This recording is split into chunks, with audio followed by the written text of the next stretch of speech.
예, 149달러 역대 최대 기록, 알리바바 기록을 깼습니다.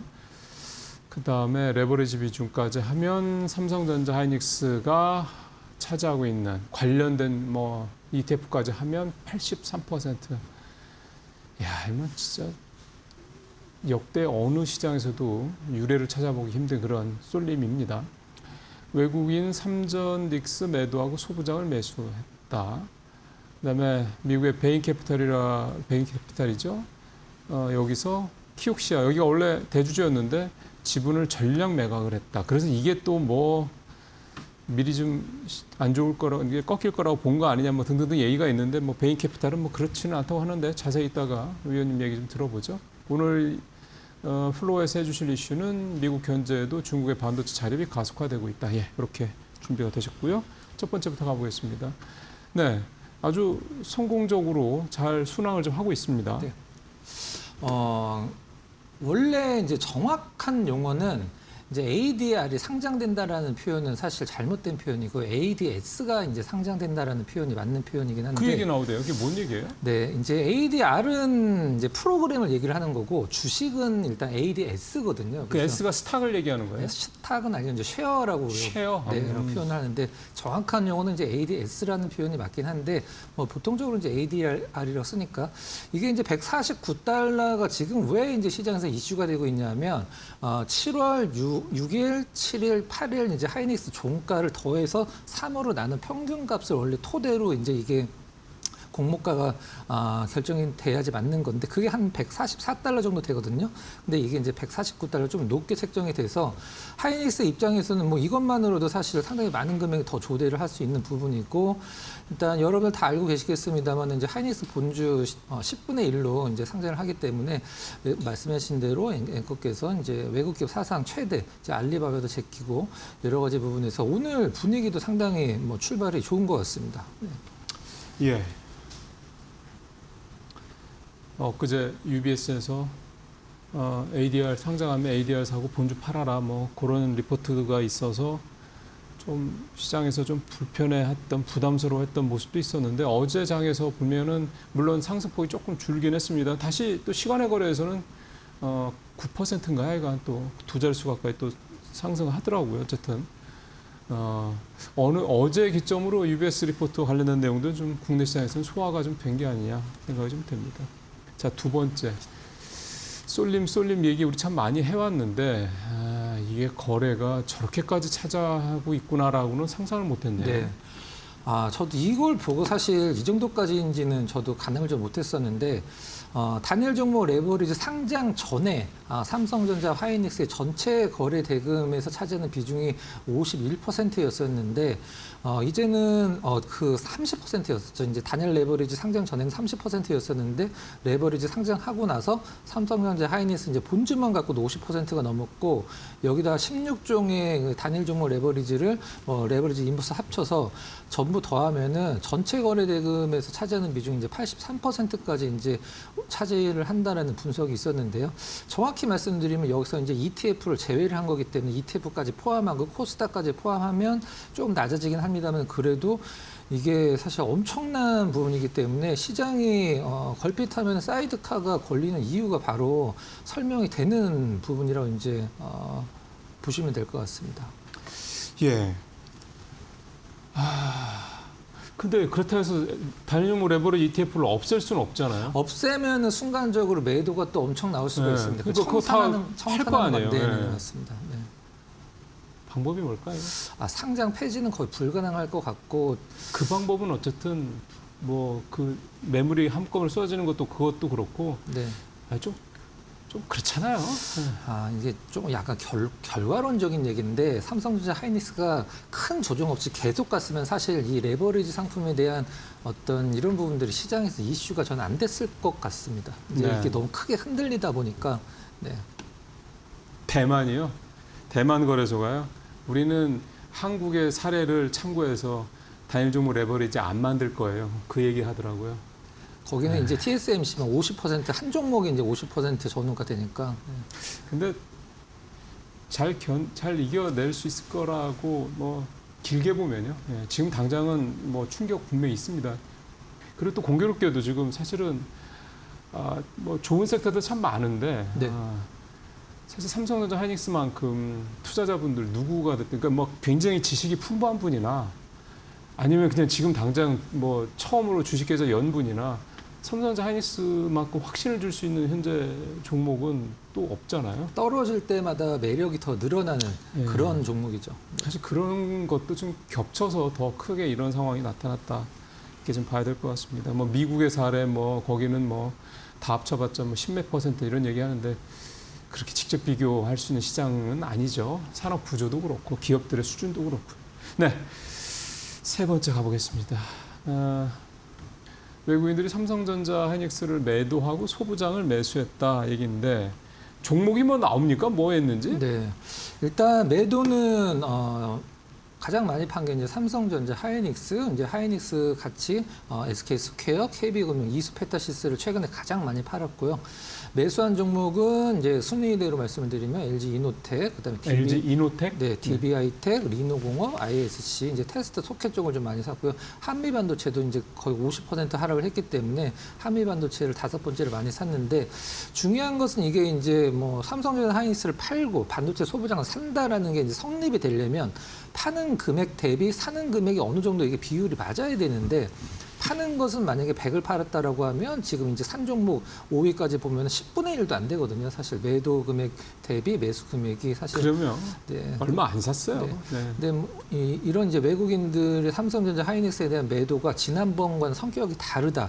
지난번에는 일단 7월 전에는 리밸런싱이고 지금은 피크아웃 우려가 합니다. 뭐 이렇게 좀 표현을 좀 하기도 했습니다. 예. 일단은 리밸런스 주가가 워낙 많이 한 40, 30% 가까이 떨어졌기 때문에 리밸런스 이런 부분들에 대한 니즈는 확실히 좀 네. 줄어든 건 맞는 것 같습니다. 물론 뭐 반기 그것도 이제 끝나기도 했긴 했습니다만. 자, 네 번째 가보죠. 키옥시아. 사실 좀 요즘에 우리나라에서 보면 그 장중에 보면은 이제 키옥시아 주가를 네. 굉장히 많이 기사들로도 좀 나오고 언급들도 많이 합니다. 그만큼 이제 우리와 함께 딱 이렇게 연결돼서 보는 딱 대표적인 주인데 사실은 낸드 3인데 그죠? 40배가 오른 종목입니다. 네. 너무 키워주는 것 같아요. 이게 또 이거를 제가 오늘 선택을 한 이유는 키옥시아와 관련해서 하이닉스도 이게 지분 구조가 있기 때문에 맞아요. 좀 네. 준비를 했는데 이게 저는 이해가 안 가는 게 이제 베인캐피탈이 작년 12월 달까지만 해도 44%를 갖고 있었습니다. 근데 올해 중순쯤에 14%로 줄었고 이제는 이제 0이다라고 이제 베인캐피탈이 밝혔는데 이 엄청난 물량을 어떻게 티도 안 내고 팔았는지 사실 이게 저는 더 궁금하기도 하고. 그럴 수 있겠네. 네. 이제 하이닉스가 키옥시아를 이제 두 군데로 갖고 있었죠. 이제 특수 목적 법인이라고 보통 얘기하는 SPC1, SPC2 이게 이제 베인캐피탈이랑 같이 하는 건데 SPC1에서는 이제 7% 지분 갖고 있었는데 이거는 이제 제가 알기로는 팔은 걸로 알려져 있고 14% 주식을 살 수 있는 SPC2의 전환사채 같은 경우는 이제 이 전환 가격이 지금 공개가 안 돼 있기 때문에 그건 지금 현재도 SK 하이닉스가 들고 있어서 매번 실적 발표할 때마다 이 키옥시아에 대한 장부가가 계속 올라가고 있거든요. 그래서 이제 하이닉스와 관련이 있는 부분이라 이것도 한번 좀 준비를 좀 해왔습니다. 예. 자, 그 다음에 이제 근데 40배 올랐다며요? 4,000% 이제 상장하고 예. 나서 40배 올랐습니다. 베인캐피탈은 그거 다 먹은 거 아니에요? 엄청난 투자 수익이라고 일단 표현이 되어 있습니다. 예. 40%였으니까 40%를 가지고 40배를 냈으면 몇 년 장사 안 해도 될 것 같은데 하여간 뭐. 근데 이 판 이유가 굳이 업황이랑 연결할 필요는 없다. 시장에서는 이거를 가장 좋게 표현하는 게 베인캐피탈이 엄청난 물량을 팔았는데 시장에서 티가 안 났다라는 부분들이 기관 투자자들의 수요가 그만큼 좀 많이 받쳐줬다 이렇게 좀 표현을 그러니까 하고 뭐 있습니다. 이렇게 내놓으면 네네네. 뭐 기다렸다는 듯이 가져가고 네, 네. 그래서 시장에서 별 티가 안 났고 네. 그 사이에 주가는 계속 올랐다. 네. 예. 말씀 들었고요. 이제 중국 반도체 얘기 플로어에서 위원님 말씀을 좀 들어보고 프리마켓 저는 좀 한번 중간 점검 좀 해보죠. 지금 제가 뭐 기사들을 쭉 좀 계속 이렇게 워치를 하고 있는데요. 딱히 여러분들한테 뭐 지금 뭐가 어떻습니까라고 말씀드릴 만한 기사는 뭐 딱히 보이지는 않습니다. 네. 예, 뭐 딱히 없습니다. 그래서 프리마켓 좀 가보면 화면에 보시는 것처럼 삼성전자 4% 왔다 갔다 사이, 닉스는 5% 사이 왔다 갔다. 스퀘어가 이제 ADR 상장 기대감 다시 좀 부각이 되면서 7%대. 삼성전기도 오늘 좀 좋죠? 6%대 이렇게 좀 올라가고. 요즘에 현대차가 되게 좀 부진했는데 오늘은 뭐 어쨌든 플러스를 기록을 하고 있는데 현대차는 끝까지 좀 봐야 될 것 같습니다. 요즘에 초반에 좀 플러스였다가도 뒷부분에 가서 밀리고 하는 게 좀 많고요. 최근에 그 현대차는 아닌데 모비스하고 이렇게 계열사 몇 군데 얘기를 하면서 이제 로봇 모멘텀은 이제 끝났다, 소진됐다. 왜냐하면 로봇 관련된 예를 들어서 뭐 현대모비스 같은 경우 대표적인 게 이제 뭐 감속기, 뭐 액추에이터 이런 건데 이런 거를 실제로 만들어 수익을 낼 때까지 이제 시간이 많이 남았다. 뭐 이런 얘기가 또 있기도 해서 업황이 분위기가 좀 가라앉아서 그런 뭐 내용이 나올 수도 있는 거고 그 어떤 이슈 자체는 살아 있는 거니까요. 자, 박근호 이사님이 중국 반도체 상황들 어떻게 좀 보고 계신지 직접 한번 들어보도록 하겠습니다. 네. 오늘 금요일 맞이해서 시장이 굉장히 좋게 출발을 하는데, 일단 조금 반도체에 관련돼서 그래도 저희가 꼭 알고 넘어가야 될 게 무엇인가 생각을 했을 때 조금은 삼성전자 하이닉스 주주분들이 굳이 이걸 신경 써도 되냐라고 생각을 하실 수도 있는데, 마이크론, 삼성전자 하이닉스 이 메모리 삼각편대 가장 큰 어떤 리스크가 될 수 있는 부분이 바로 이것이기 때문에 한번 꼭 짚고 넘어가야 될 것 같아서 한번 준비를 했습니다. 얼마 전에 애플이 이제 중국 상시 메모리 반도체를 이제 쓰고 싶어서 테스트를 할 것이다라고 얘기가 많이 나와서 시장에서 좀 많이 회자가 됐었는데요. 미국에서 그거를 쓰게 해주겠냐라고 생각을 하실 수도 있긴 합니다만은 지금은 상황이 좀 바뀌었습니다. 중국 내에서 유통되는 아이폰에는 중국 메모리를 지금 쓰려고 애플이 준비를 하고 있습니다. 전 세계 메모리 반도체의 15% 이상을 단 한 개 기업이 쓰죠. 그게 바로 애플이고 애플에 있어서 중국은 전 세계에서 두 번째로 가장 큰 시장입니다. 만약에 그게 현실화가 된다라고 했을 때 타격은 뭐 없을 수가 없다라고 생각을 하고 있고요. 한번 좀 팩트로 정리를 해보고 이거 다음에 여러분들이 가장 궁금해하시는 거 이미지를 준비를 했으니까 같이 봐보도록 하겠습니다. 일단 중국은 뭐든지 다 이제 국가 차원에서 이제 밀어주죠. 실질적으로 국가 차원의 대규모 투자 정책 지원 받아서 중국 반도체가 성장을 하고 있는데 이게 과거에는 사실 먼 미래였는데 지금은 사실 우리나라와 하이닉스 마이크론과의 어떠한 중국 반도체과의 그 격차가 사실 2, 3년이라고 표현할 정도로 굉장히 많이 짧아졌어요. 일단 중국 웨이퍼 제조 장비 국산화율이 20년도에 5%에서 재작년에 11%. 일단은 올해는 이제 수치가 안 났기 때문에 더 커졌겠죠. 일단 전공정 장비 4개사 1분기 매출이 158억 3천만 위안, 우리나라 돈으로 이제 3조 5,220억입니다. 전공정 장비는 후공정보다 훨씬 더 높은 그 기술력을 요하는 거죠. 만들기 굉장히 힘듭니다. 지난해 1분기 대비 27.5% 증가를 했고 일본 전공정 장비의 중국 수출액이 거의 4분의 1이 없어졌다는 부분들은 중국의 전공정 장비가 엄청나게 성장을 하고 있다는 뜻이 되겠죠. 중국 반도체 육성 자금은 계속적으로 161조 원 엄청나죠, 실질적으로. 중국의 엔비디아라고 불리우는 GPU 만드는 이제 캠브리콘 1분기 매출이 28.85억 위안을 좀 기록을 했습니다. 이건 뭐 사실 크다라고 보기는 힘들 수도 있긴 합니다만 이쪽은 이제 메모리 쪽이 아니고 GPU 쪽이거든요. 그리고 얼마 전에 여러분들 뉴스 보셨듯이 전 세계 슈퍼컴퓨터 1위를 중국이 차지를 했습니다. 엔비디아의 GPU 없는 슈퍼컴퓨터, 전 세계 유일한 CPU만으로 만든 슈퍼컴퓨터 서열 1위를 중국이 차지를 했죠, 얼마 전에. 자, 다음 장 보면서 한번 체크를 해보도록 하겠습니다. 그렇다라고 하면 반도체는 무엇으로 만들까요? 반도체는 장비로 만듭니다. 장비로. 그럼 전 세계에서 반도체 장비 기업들 20거를 제가 한번 준비를 해봤는데요. 이 안에서 일단 파란색으로 표시된 게 바로 중국 기업들입니다. 그럼 여기서 이제 뭐 1위 ASML 당연한 부분이고 어플라이드 머티리얼즈, 램 리서치, 뭐 미국에서 내놓은 장비 기업들이고 다 일본, 미국 기업들만 있습니다. 네덜란드 이제 2군데 정도 있고요. 그럼 여기서 3군데가 나우라는 이제 한 4년 전서부터 10위 안에 계속 들었던 장비 기업이죠. 그 다음에 최근에 AMEC, 그 다음에 SME가 이제 최근에 신규로 좀 들어갔는데 여러분들 전 세계 글로벌 반도체 장비 기업들 20위를 지금 보고 계신데 여기서 하나 느끼는 점이 있으셔야 되겠죠.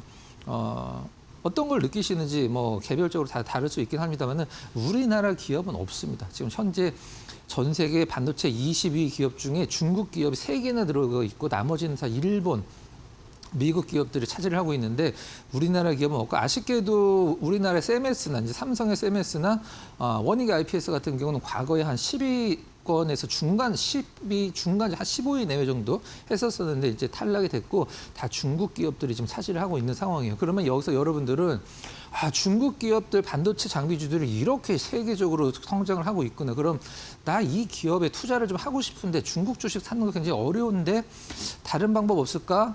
생각을 하실 수가 있겠죠. 그래서 한번 준비를 해봤습니다. 다음 장 한번 보도록 할게요. 자, 이 미래에셋에서 나온 타이거 차이나 반도체 팩트셋 ETF인데요. 앞서서 말씀드렸던 여러분들이 보셨던 이 반도체 장비사들이 바로 이 ETF 안에 들어 있습니다. 중국에서 가장 소위 잘 나간다라고 하는 반도체 관련 기업들만 모아놓은 게 바로 타이거 차이나 반도체 팩트셋 ETF인데요.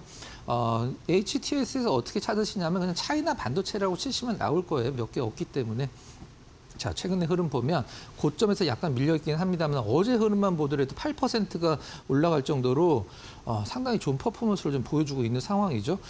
중국 반도체 기업들이 성장하는 걸 보면 사실 이제 시작이라고 할 수도 있는 부분들인데 일단 우리나라 반도체 기업들도 조정받았을 때 같이 조정을 받긴 했었습니다만 탄력이 상당히 좋습니다. 그러면은 여기서 하나 또 궁금한 점이 있을 수가 있겠죠. 삼성전자 사는 게 나아, 하이닉스 사는 게 나아, 아니면 이거 사는 게 나아. 물론 결론을 내릴 수는 없겠죠. 하지만 최근에 한 달 동안의 흐름을 봤을 때는 답이 조금 나오는 것 같아요. 그럼 다음 장 보면서 한번 확인을 해보도록 할게요.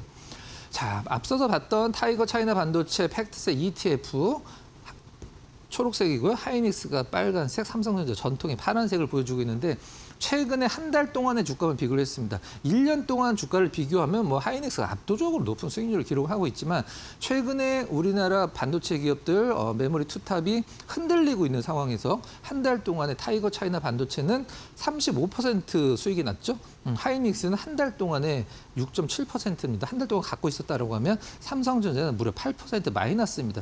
우리나라 반도체 투톱이 잠깐 쉬어가는 과정이라고 뭐 생각을 할 수도 있겠습니다만은 이 타이거 차이나 반도체 앞서서 여러분들이 같이 보셨던 엄청나게 성장하고 있는 글로벌 반도체 장비주들 안에서 이름을 어깨를 나란히 하는 그런 이 장비주들이 들어있는 이 기업들이 모여주는 ETF들도 여러분들이 꼭 뭐 나는 이제 우리나라 말고 중국 쪽에 투자를 할 거야 이럴 수는 없긴 합니다만은 그래도 좀 포트폴리오 차원에서 조금 어떤 눈여겨보는 상품 중에 하나가 바로 이 중국 반도체 ETF다 이렇게 설명을 드리면서 마치도록 하겠습니다.